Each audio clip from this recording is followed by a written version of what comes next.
ladies, like, number one, he needs to feel loved, valued, appreciated, and cared for just as much as you do, if not more so. Because I think a lot of the times we as females might be a little more in tune with our emotions and a little more in touch with our emotions, so we're able to say, hey, you are not giving me A, B, C, or D. Like, I don't feel this from you. Where a guy's going to internalize it more. I think that's more of a social issue than anything.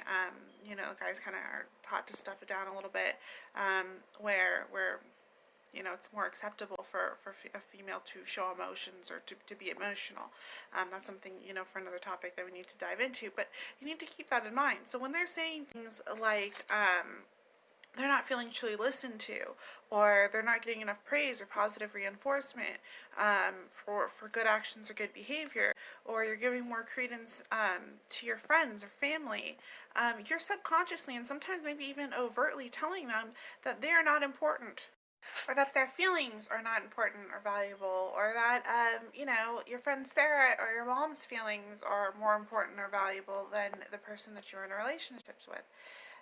So you got to be really conscious of that and really, really considerate of how you are coming across in the relationship too, and if you are giving and adding value to his life as well, right? This is a two-way street. This isn't just one person taking. That's not a healthy relationship. So, okay, number 2, the level of maturity and emotional intelligence. So in the last video, we talked about dating and how women at an earlier age tend to kind of settle down or want to settle down before most guys do, as far as age goes, right? We kind of get to a certain age and we're like, oh, okay, I'm done playing the field. I'm done going on these, one night stand dates or whatever. I just want to find somebody and settle down. If that's your goal, right? So guys, knowing this, I'm going to talk to you for a second. Talk to the boys again. If you are not finished playing the field, or you're in a relationship you're not 100% into it, it's a matter of convenience, or you think she's hot or whatever, or you are scared to fall in love, or you're scared that you're too into this person and you bail because of it, this all lends near to your level of emotional intelligence. So if you want a substantial relationship, if your goal is a substantial relationship, then you have to be willing to examine yourself, your relationship with yourself, and with the world, and thus your wants and needs and intentions in the current space you're in, and in the future space you want to obtain, okay?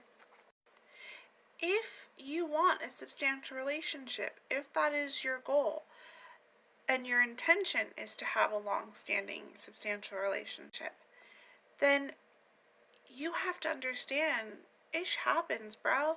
Like, people gain weight, okay? Kids happen. Joblessness happens. Illness happens.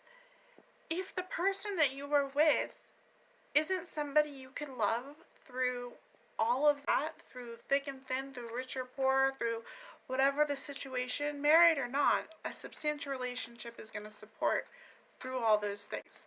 So if that's not the case, you're either A, lying to yourself about your intentions, or B, you are not 100% into the person you're with. Sorry. If you break up with somebody because you are not done playing the field, or because you're scared of commitment, or you're scared of your own feelings, or you don't want to intense a feeling, you really again need to sit down and evaluate yourself and communicate. Well, first, find out your wants, needs, and desires. Second, communicate your wants, needs, and desires. And third, really ask yourself why you're in a substantial, or why you're in a serious or exclusive relationship in the first place, right? So I'm going to insert a picture of myself back when I used to work out like 4 hours a day. I was super skinny. I was super like, yes.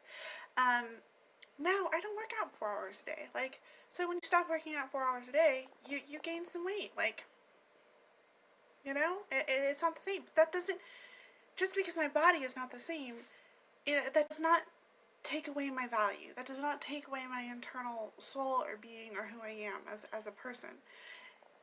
If you are not in a place where you are able to appreciate the person you are with simply because of who they are as a human and what they bring to your life and what you're able to bring to theirs and what you guys value together, then you're not in a place to be in a substantial relationship with anybody of any kind. And if the person that you are with, because that is your long-term goal, is to have a serious or substantial relationship, isn't somebody that you're able to love when they stop working out 4 hours a day, or when um, they get sick, or you have money issues, then you again need to reevaluate what it is you want and with who you want it with, right? Okay. So also, moving on to the next thing, I think that there seems to be a lot of misunderstanding between both sexes. So what guys perceive as nagging or trying to change them, I don't think is meant to really be addressed or come across as nagging or trying to change you, so to speak, in a direct, overt tone. Um, so relationships are compromised, right, guys? Like, we have to be able to both give of ourselves in pretty much equally. Excuse me. We have to be able to say, okay, this is what you need, this is what I can give, this is what I need, this is what you can give. So when she's asking you to clean up more or pick up after yourself or speak more about things that are bothering you or try to open up more, I think really it's more of a way for her to discuss and tell you what she needs out of the relationship. And I don't think this is something that would just be with you. I think this would be with anybody. If she's saying, hey, how come you don't respond when I'm asking a question or when we have a disagreement? This isn't her saying, or her saying, you never answer. That's not her picking on you or trying to change you. That's her not knowing how to directly say, I need better communication from you. I need you to have this conversation with me. Okay? When she's saying, how come you don't pick up after yourself or you never clean up, that's not her nagging at you.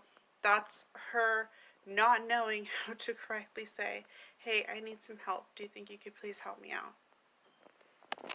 She's consistently bringing up past mistakes. This isn't her, for the most part, trying to get at you. Mostly. I'm going to get into that. Isn't her trying to get at you or bring you down or anything like that. It's probably the fact that she's not over it.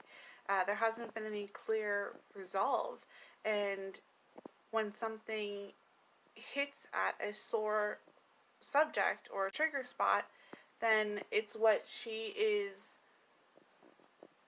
brought back to because she hasn't healed from it. She's not over it, and maybe that's going to take you guys sitting down and really trying to first come to some sort of resolve, and second, have some effort made to rectify the situation on a continuous basis.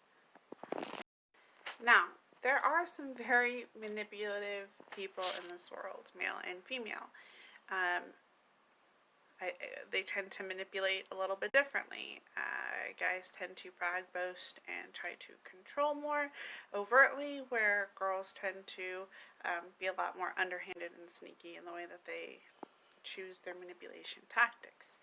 So, there's a difference between someone bringing up one or two past mistakes every single time something goes wrong and bringing up a past situation in something that's relevant to the situation, okay?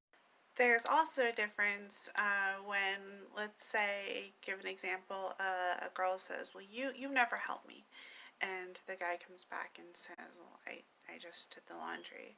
And she comes back and says, oh yeah, well, what about 6 months ago when I had to do the laundry for a month straight? You remember that?